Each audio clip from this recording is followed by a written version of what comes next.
So this is an anonymous review. The logo looks like doo-doo on the clothes. The logo looks like doo-doo on the clothes. Period. Have someone review the logo that's uploaded. Looks good on my end, but not when the clothes come out, dog. I love that. Well, dog, I'm sorry you feel that way.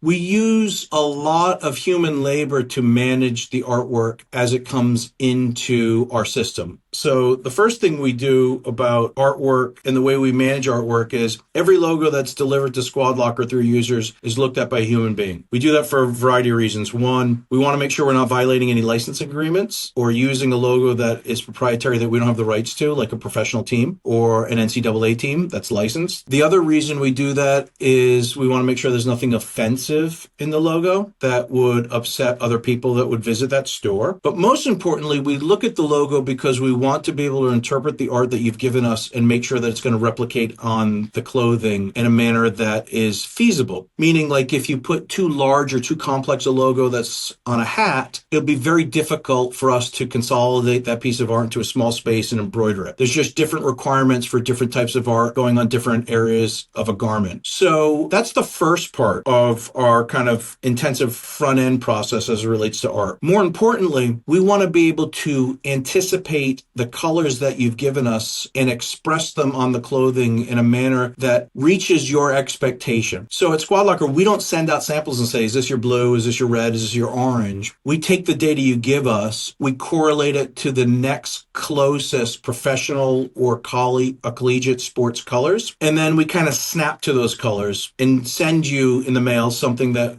you would recognize as a sporting goods color. So like a Yankees navy or a Cardinals red or a Harvard crimson. And there's great certainty and likelihood that your youth sports team or your school is using the similar colors that the professional sports teams, the collegiate, teams are using and the big brands are using. So that's what we do as it relates to processing art. As it relates to actually affecting the art onto the garment, well, there's an enormous amount of science and technology that we're using to make things look good. We want your logo to express itself in a way that looks the right opacity, meaning it portrays itself on the garment so the garment doesn't grin through the actual artwork when we're printing it or when we're embroidering it. It doesn't look too clustered or too dense, that it looks smooth, beautiful, sharp, that the logo can be laundered properly.